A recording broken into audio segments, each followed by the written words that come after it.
overtime period ended or it went, scrapping for loose balls, offensive rebounds, is that kind of what you have to do to get back into series like this? Yeah, I mean, they're really good.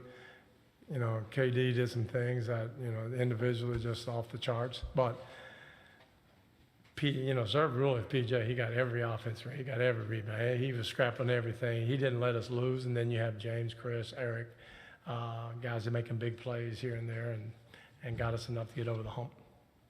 Coach, do you think that playing at home is what got you all started? The first two games in the first quarter, you started out slow, but tonight you all came out with a lot of energy. Well, we did, but we know we're down. Yeah. We were down halfway through that quarter. Now we righted the ship a little bit right at the end, but they came out and they hit everything. They were shooting like 70% and not easy shots. We made some mistakes, but then we just got better at it. And then they went cold for a while, but. The game just has a lot of twists and turns and ups and downs, and you got to withstand their barrages and withstand doing everything right, and they still score. But if, can just hang in there and keep plugging. I thought tonight we just showed a lot of character and a lot of fight and just didn't give up.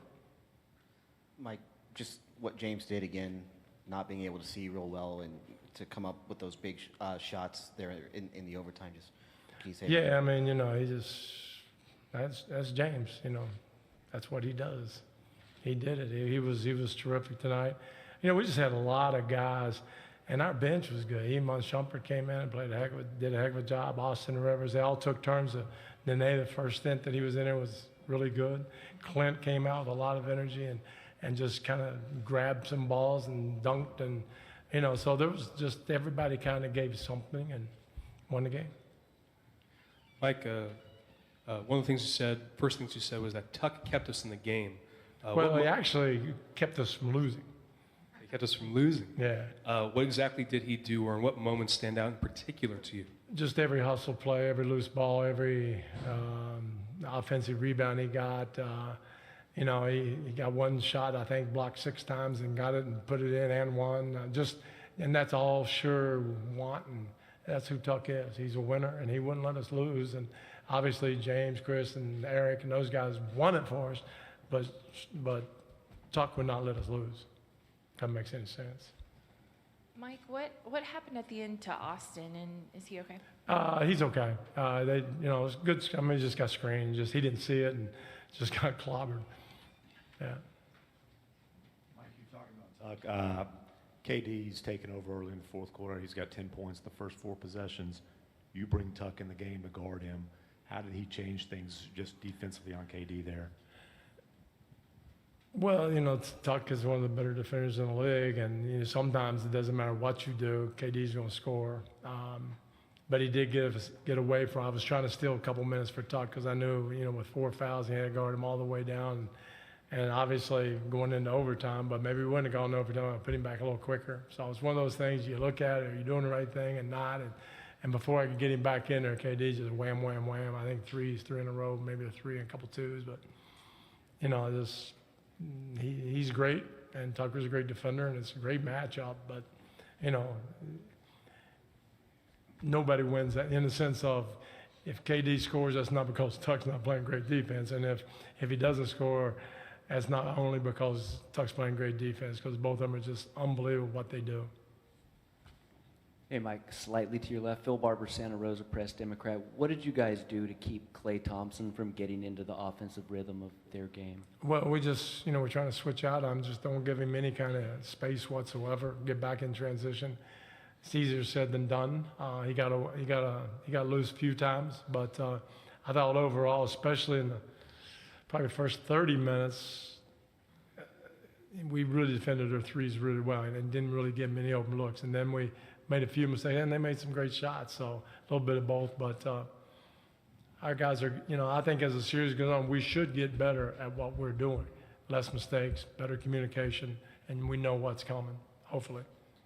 Mike, is there more here than just winning a game, or is this you just took care of business and that's it for tonight? We just took care of business. I mean, it's like they did what they were supposed to do, and tonight we did what we were supposed to do, and we still got a big one coming up Monday. Coach, over here. You mentioned briefly Iman Shumpert. Can you talk about him and how he's been able to stay ready when his name is called? Well, first of all, he's a great professional. He's, totally with the team, totally. And I'm sure he wants to always play. and all players should be that way, but if he's not playing, he's there giving advice, just being part of the team and rallying everybody. His defenses and his hustle and his toughness, and tonight he made shots. And, you know, the first, what was it, the second game maybe, where he missed 4 shots, but his defense was still good. And then we even said in there before the game, if he hits some shots, his defense is unbelievable. So he needs to see the floor, and he just came through. Mike, can you talk about, down here, can you talk about Clint tonight? Would you do something different with him, or what was the key for him? No, tonight? I thought Clint was huge, especially early.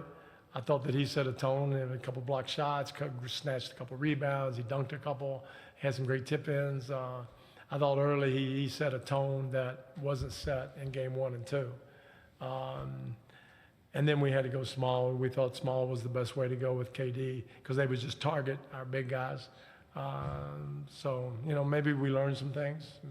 Maybe just, you know, we'll see. But, you know, Clint, and I knew he would respond. Clint's one of the better human beings in the world. So he's going to respond. And he's going to do what's right. And he did it. Coach, just to piggyback on your small ball comment there, is that why you went with Iman first off the bench and then Rivers? Is that kind of your game plan? Right. You know, Daniel House's foot was messed up, so he wasn't available. So we went with the other 3 guys, Gerald and Iman and Austin. But, you know, playing hard covers up size, covers up a lot of things, and I thought tonight we played extremely hard. You said earlier that's just James, that's what he does. When you have a guy like Harden on your team, does that take some pressure off in a game like this when you are going to overtime? Oh, yeah, it takes a lot of pressure off. It takes a lot of pressure off me. I don't have to call timeouts and figure out how to score. James got the ball. I could call a timeout and say, yeah, I'll get the ball to James. You know, it's like he's already got it. So he's phenomenal. He's phenomenal. I don't even think he played great, not in Harden world, but he played as well as probably as anybody can play. But he can even go up to another level. Thank you. Thanks, guys.